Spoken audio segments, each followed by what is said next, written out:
2000년 전 사건의 진실을 파헤치는 탐정이라고 한번 상상해 보시죠. 네, 증인은 뭐 다 사라졌고 사건 현장은 먼지 속에 묻혔습니다.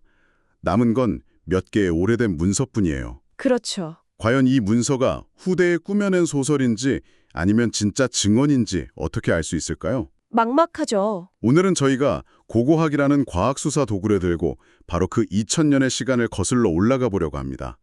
지금 저희 손에 자료가 하나 있는데요.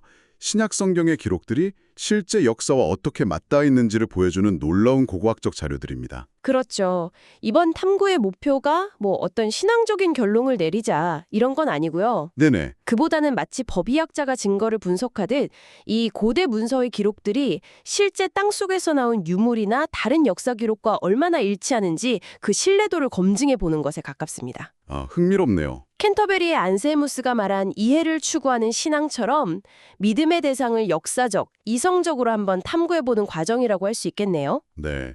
고고학적 프로파일링 같은 느낌인데요. 좋습니다. 그럼 첫 번째 증거물부터 한번 파헤쳐 볼까요? 네, 도서관 서랍에서 먼지 쌓인 채 발견된 신용카드만한 파피루스 조각이 어떻게 100년 묵은 학계의 정서를 뒤집었는지 그 이야기부터 시작해 보겠습니다. 첫 번째 증거, P52라고 불리는 아주 작은 파피루스 조각입니다. 사실 그냥 보면 별거 아닌 종이 조각 같은데, 아니 근데 이게 그렇게까지 중요한 거였나요? 이 파편의 파괴력을 이해하시려면요.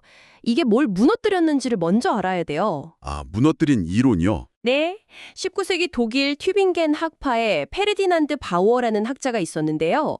당시에 아주 유행하던 헤겔의 변증법 철학을 성경 해석에 도입했습니다. 잠깐만요. 철학자인 해결의 이론을 왜 갑자기 성경 분석에 가져온 거죠?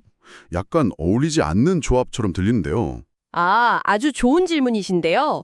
그게 사실 19세기 유럽 지성계는 모든 걸 과학적이고 체계적인 틀로 설명하려는 열망이 있었거든요. 아하, 바우어는 해결의 정, 반, 합이라는 이 발전 모델이 인류 역사를 설명하는 완벽한 틀이라고 생각했고 초기 기독교 역사도 이 틀에 맞춰서 재구성하려고 했던 거죠. 하나의 가설을 세우고 역사를 거기에 끼워 맞춘 셈이군요. 바로 그거죠. 그래서 그 정, 반, 합 이론을 구체적으로 적용해보면 이렇습니다. 네. 바워는 베드로를 중심으로 한 유대 기독교를 정, 그러니까 티시스로 봤습니다. 마가복음이 이 입장을 대표한다고 주장했죠. 유대적인 예수를 그렸다는 겁니다. 유대적인 예수. 그리고 그에 대한 반, 엔티티시스로는 바울 중심의 이방인 기독교를 설정했고 누가복음이 이걸 대변한다고 봤어요. 네. 그리고 이 두 세력의 오랜 갈등과 타협 끝에 마침내 이 둘을 종합한 합, 신세시스로서 요한복음이 등장했다는 겁니다. 오, 들어보니까 상당히 논리적인데요? 그럴듯한 흐름이 있네요. 네, 그럴듯하죠. 근데 여기서 나오는 결론이 좀 치명적이었던 거예요. 어떤 결론이었죠? 이 모든 신학적 논쟁이 끝나려면 오랜 시간이 걸렸을 테니 요한복음은 최소 서기 160년 혹은 170년 이후에나 쓰였을 거다. 이렇게 결론 내린 거죠. 아, 다시 말해 예수의 제자 요한이 쓴 게 아니라 이름 모를 후대의 천재가 신학적 종합을 위해 창작한 신화라는 겁니다. 이 이론이 너무나 강력해서 거의 100년 동안 신학계를 지배했습니다. 100년이나요? 와. 그런데 1934년에 C.H. 로버츠라는 학자가 도서관 서랍에서 이 신용카드 크기의 파편을 발견하면서 상황이 완전히 뒤바뀝니다. 이건 정말 영화 같은데요? 맞습니다.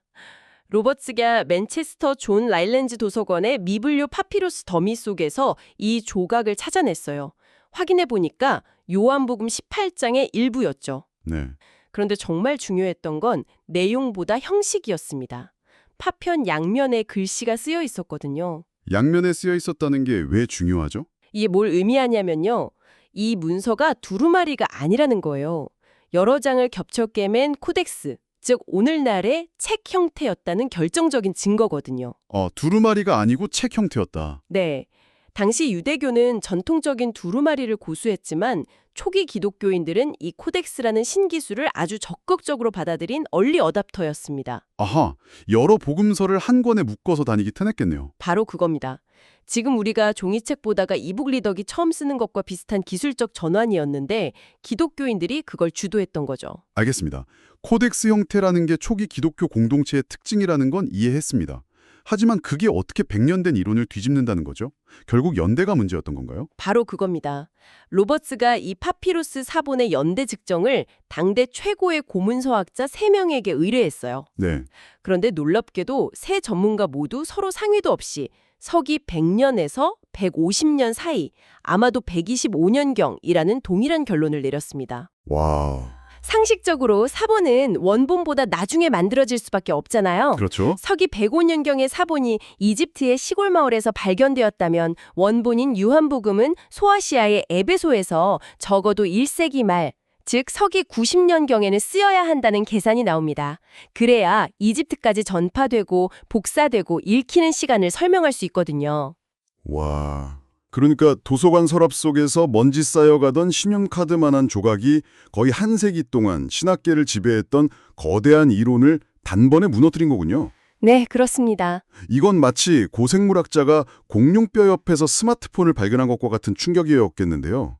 요한복음이 후대의 창작물이 아니라 목격자가 살아있을 시대의 기록이라는 걸 증명해버린 셈이니까요. 정확합니다. 이 작은 P52조각 하나가 요한복음을 다시 신화의 영역에서 목격자 증언의 영역으로 끌어낸 겁니다. 땅속의 증거가 책상머리의 이론을 이긴 상징적인 사건이었죠. 정말 흥미롭습니다. P52라는 외부 증거가 문서의 신뢰도를 높여준 사례였네요. 그렇다면 문서 자체, 그러니까 텍스트 내부에도 저자가 정말 그 시대 사람이라는 걸 증명하는 단서, 일종의 지문 같은 게 남아있을까요? 네, 물론입니다. 이제 두 번째 증거인 이름 통계학적 일치성을 살펴볼 차례인데요. 이게 바로 그 지문에 해당합니다. 이름 통계요? 네, 이름의 유행은 시대와 지역에 따라 계속 변하잖아요. 예를 들어 1980년대 한국에는 지혜나 민준 같은 이름이 흔했지만 1950년대에는 영숙이나 철수가 대세였던 것처럼요. 그렇죠. 지금 아이들 이름은 또 완전히 다르고요. 학자들이 바로 이 점에 주목한 거죠. 사회 문서나 역사가 요세푸스의 기록, 그리고 예루살렘 주변에서 발굴된 수천 개의 유대인 뼈 단지, 오수아리에 새겨진 이름들을 전부 데이터베이스로 만들었습니다. 와. 이걸 통해 1세기 유대와 갈릴리 지방에서 어떤 이름이 가장 인기가 있었는지 순위 목록을 만든 겁니다. 당대의 인기 이름 탑10 같은 걸 만든 거군요. 그래서 복음서에 나오는 이름들과 비교해보니 어떻던가요? 결과가 정말 놀라울 정도로 딱 들어맞았던 거죠. 당시 유대 남성 이름 1위가 시몬, 2위가 요셉, 3위가 유다였습니다. 아, 정말 많이 나오는 이름들이네요. 네, 너무 흔했기 때문에 복음서 저자들은 그냥 시몬이라고 하지 않고 베드로라 하는 시몬, 가나안 사람 시몬처럼 반드시 수식어를 붙여서 구분합니다. 이건 저자가 독자들이 헷갈릴 것을 염두에 둘 만큼 그 시대의 흔한 이름에 정확히 알고 있었다는 뜻이거든요. 아니 근데 그게 좀 비약일 수도 있지 않을까요? 그냥 우연히 몇 개 맞은 걸 수도 있잖아요. 2000년 전 통계라는 게 얼마나 정확하겠어요? 아주 합리적인 의심이세요. 근데 이게 우연이 아니라는 걸 보여주는 아주 강력한 반대 사례가 있습니다. 반대 사례요? 네. 2세기 이후에 쓰인 것으로 알려진 유다복음이나 빌립복음 같은 외경들을 보면 이야기가 완전히 달라집니다. 어떻게 다른가요? 등장인물들의 이름이 1세기 갈릴리의 인기 이름 목록과는 전혀 맞지 않고요. 오히려 2, 3세기 이집트나 시리아에서 유행하던 이름들로 채워져 있습니다. 와, 이건 마치 21세기 서울을 배경으로 한 소설에 등장인물 이름이 사토시나 존, 마리앙투아네트로 가득한 것과 비슷하겠네요. 정확한 비유입니다. 독자 입장에서는 바로 위화감을 느끼겠죠. 저자가 그 시대, 그 장소의 사람이 아니라는 명백한 증거가 되는군요. 바로 그겁니다. 그런데 더 놀라운 사실이 있습니다. 이 통계적 일치성이 예외적인 경우까지 정확히 반영한다는 점이에요. 예외적인 경우까지요? 네. 사도행전 후반부를 보면 배경이 필레스타인을 떠나 지중해 북부 지역으로 옮겨가는데요. 여기에 19개의 그리스 이름이 등장합니다. 그중 데아리스와 리디아라는 두 이름은 당시 다른 어떤 문헌에서도 찾아볼 수 없는 정말 독특하고 희귀한 이름이었습니다. 그럼 그건 오히려 기록의 오류나 저자의 창자를 의심하게 만드는 지점 아닌가요? 너무 튀는 이름이니까요. 맞습니다. 처음엔 학자들도 다 그렇게 생각했어요.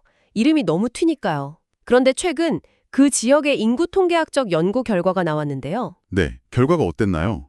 놀랍게도 바로 그 지역에서는 전체 인구의 약 10% 정도가 완전히 독특한 자신만의 고유한 이름을 가졌다는 사실이 밝혀졌습니다. 10%요? 네, 사도행전에 나오는 19명 중 2명, 계산해보면 약 10.5%거든요. 이게 실제 인구 통계 데이터랑 정말 소름 돋을 정도로 정확하게 일치하는 겁니다. 이런 세부적인 부분까지 현실을 반영하고 있다는 건 저자가 정말로 그 사건들의 현장에 있었거나 극도로 정통한 정보를 가지고 있었다는 것을 강력하게 시사합니다. 이름 통계라는 내부 증거만으로도 정말 탄탄한데요. 그렇다면 혹시 이 기록들이 당시 로마 제국 같은 외부 세계의 기록과도 교차 검증이 되나요? 완전히 다른 출처의 정보가 일치한다면 훨씬 강력한 증거가 될 텐데요. 훌륭한 지적이십니다. 바로 세 번째 증거인 외부 기록과의 교차 검증으로 넘어가 보겠습니다. 가장 대표적인 사례가 바로 예수를 재판했던 로마 총독 본디오 빌라도입니다. 아, 빌라도? 로마의 가장 위대한 역사가 중 한 명인 타키투스는 자신의 저서 연대기에서 빌라도의 직책을 총독, 프로큐레이터라고 기록했습니다. 네, 총독이라고 많이들 알고 있죠. 뭐가 문제인가요? 그게 약간의 시대적 착오가 있는 표현입니다. 프로큐레이터는 클라우디우스 황제 이후에 유대 지역 총독에게 붙여진 공식 명칭이고요. 예수가 활동하던 티베리우스 황제 시절에는 그 직책을 장관 또는 총독, 프리펙트라고 불렀습니다. 아, 미묘한 차이가 있군요. 네, 복음서 저자들과 동시대 유대인 역사가 유세푸스는 정확하게 프리펙트에 해당하는 헬라어 표현을 사용했죠. 아, 그러니까 이게 그냥 단어 하나 다르다 이 문제가 아니네요. 특정 시기에만 사용되던 공식 직함을 정확히 알고 있었다는 거니까요. 맞습니다. 200년 뒤의 역사학자가 21세기 대한민국 대통령을 황제라고 부르는 것과 같은 시대적 오류를 복음서 저자는 저지르지 않았다는 뜻이네요. 반면 위대한 역사가 타키투스는 그 실수를 했고요. 정확합니다. 오랫동안 복음서가 맞나 타키투스가 맞나 논쟁이 있었죠. 그러다 1961년에 이 논쟁을 종결시키는 결정적인 한 방이 터졌습니다. 아, 그 유명한 빌라도의 비문이군요. 맞습니다.